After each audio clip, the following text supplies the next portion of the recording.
how many times have you tried maybe to start a new habit only to abandon it after a few days? It can be really frustrating and discouraging, I know, because I've been there. But don't worry, because I have some tips and tricks and little like tweaks you can make to help you stick to your goals. So let's get into it. Didn't do my hair today, but I'm not gonna let that stop me this weekend because it's weekend for me. Au naturel today. Hi, I'm Heather, and if we haven't met, I've created this YouTube channel in order to challenge myself as well as you to create new healthy habits and a new healthy lifestyle. So each month we take on a new challenge where we do a new habit for consistently every day for the month in order to come out on the other side with a new healthy habit and a new healthy lifestyle. So I really hope you'll stick around and not only like cheer me on, but also join me in some of these monthly challenges as we embark on creating a new healthier lifestyle. So I was recently asked by a friend when I told her about my channel and how I was starting to embark on this new journey. And she asked me, like, how do you actually pick which habit you're gonna take on for a challenge each month? Like, how do you know which one is the good one to pick? Or which one is going to actually end up sticking? Because there's a lot of, let's face it, there's a lot of good healthy habits out there. And some of them you might stick around doing, or they might actually stick to your lifestyle, and some actually might not, and you end up falling off, you know, and not doing it anymore. So how do you actually pick which habits I want to take on? So she asked me that, and I thought it was a really good question. And I thought, hey, I could really expand on this because some tips and tricks that go into this that really has helped me, and I'm hoping that could also help you. So my first tip or trick or step in picking a new healthy habit is actually to start small. It's easy to get caught up in, I want to make all these changes to create this healthy lifestyle. I want to wake up at 5 a.m. I want to do all the things.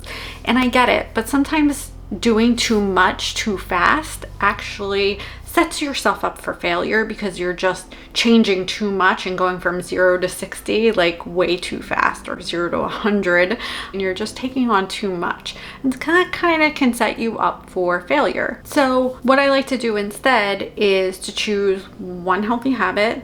And that's the whole premise around this channel, is just picking one healthy habit to do each month. Some might be good ones and you might actually really enjoy them. Some by the end of the month I might hate, and I'm like, I'm not doing this anymore. So the whole point is to kind of test out and build a new healthy lifestyle, a new healthy routine for your own lifestyle. So an example of starting small is something like I'm doing this month, where I want to instill a new journaling practice into my daily lifestyle or my daily routine. And instead of like taking on a large journaling challenge where I just sit in front of blank pages and then I don't know what to write about and I kind of get that stuck feeling, I invested in that 5-minute journal where it gives me the prompts and I can kind of fill in the blanks, and it really has set me up for success in this monthly challenge. Another example is if you wanted to just walk more or get outside more. You might start with like a 10-minute walk down your street or around the block until you work up to, I'm gonna start running or I'm gonna start jogging. Like, you build up your confidence level with the new habit. Picking good habits that you don't really ditch after a week. I mean, with any good healthy habit or changing up your daily routine to build a new healthy lifestyle, it's all about consistency. No matter what anything you're doing in life, it's all about repetition and consistency. If you're not consistent with something, you're no longer gonna do it. Obviously, you're not doing it because you're not being consistent, right? That makes sense. So this is why I find doing a monthly challenge so effective, because the challenge is you have to do it every day. So it's instilling the repetition, it's building consistency which is going to boost your confidence levels and get you more comfortable around this new habit that you're trying to create. So my next trick or tip into picking good habits that you don't ditch after a week is setting realistic goals around what you're trying to achieve. I heard the greatest analogy recently, and that was, and I've never been axe throwing, so you can correct me in the comments if you know more about axe throwing than me, but it was a great analogy that if you go axe throwing, they might start off with the target kind of like closer to you, and then you're hitting the target all the time because it's like right in front of you. Of course you're gonna hit it. But if you go from right in front of you, let's say less than 10 feet, to 1,000 feet, obviously there's a big shift in that distance. So you're not going to hit the target all the time. And what's going to happen is you're going to start to feel defeated. You're going to kind of give up on it because you're not hitting that target. So that's why it's really, really important to set these realistic goals and measurements for whatever habit you're trying to achieve.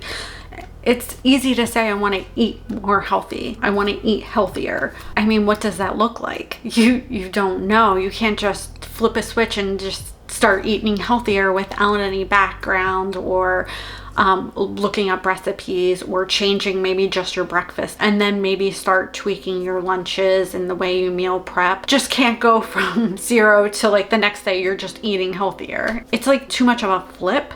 And I think that's why it's really good to just tweak it a little bit here and there until you get to that end goal of, I am a healthy eater. So my third tip and trick into choosing good habits that you're not going to ditch after a week is planning and having accountability. When I started going to the gym a few years ago, I made a pact with a really great friend of mine, and we go together now every week. Having that accountability partner has really changed the game and how I go to the gym and how I work out.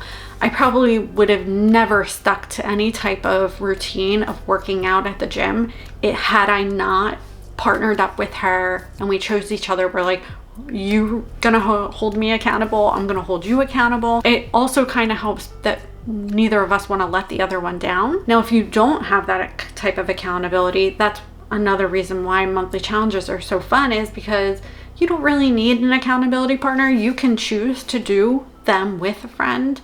That's kind of fun. I know a group of my friends, we all like to do 100 push-ups for the month of January. And I mean, it's so fun. You start a group chat on your phone and you text each other back and forth and you just cheer each other on. It's so much fun when you get others involved. But if you are doing it yourself, having some type of tracker, whether you're doing it on your phone or in a habit app, or if you're simply doing pen and paper, like my little challenge tracker that I use, just having something like that where it's accountability, you have to check it off each day. So put it out in the open, put it on the refrigerator as you walk by it, check it off that you've done it.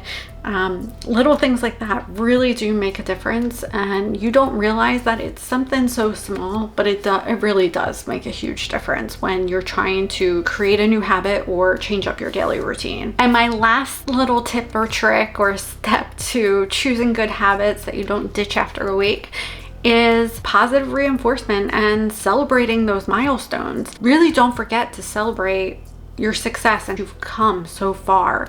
Even if you're just doing a monthly challenge like I am, it's nice to celebrate it at the end of the day. I will say doing that 5-minute journal has been a lot of fun. They even talk about this in there because there's a whole section in the beginning that talks about instilling this new journaling habit every day and practicing gratitude every day.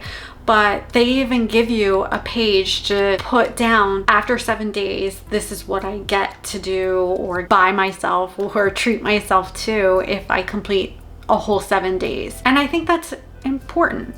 to recognize and to implement. What are you going to do after the 30-day challenge? I'm like smacking my plant. How are you going to celebrate your milestone after you hit it? After the month, I'm actually going to treat myself and get myself a new workout outfit. I am going to treat myself to that. Another twist to that is if you don't hit the goal of doing it every single day, you could donate a piece of old workout clothing.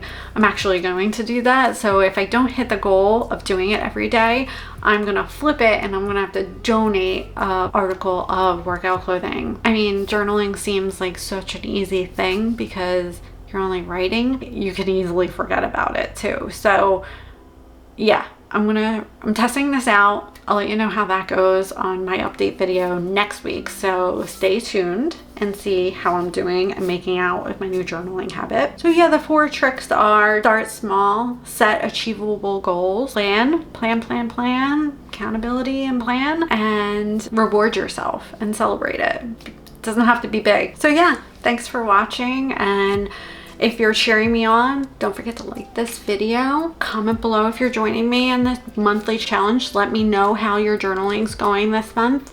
It's such an easy habit to practice gratitude and be thankful. I hope you'll stay tuned, and next week we'll be talking about how my habits are going so far for this year. So I hope you'll join me next week, and I'll talk to you then. Bye.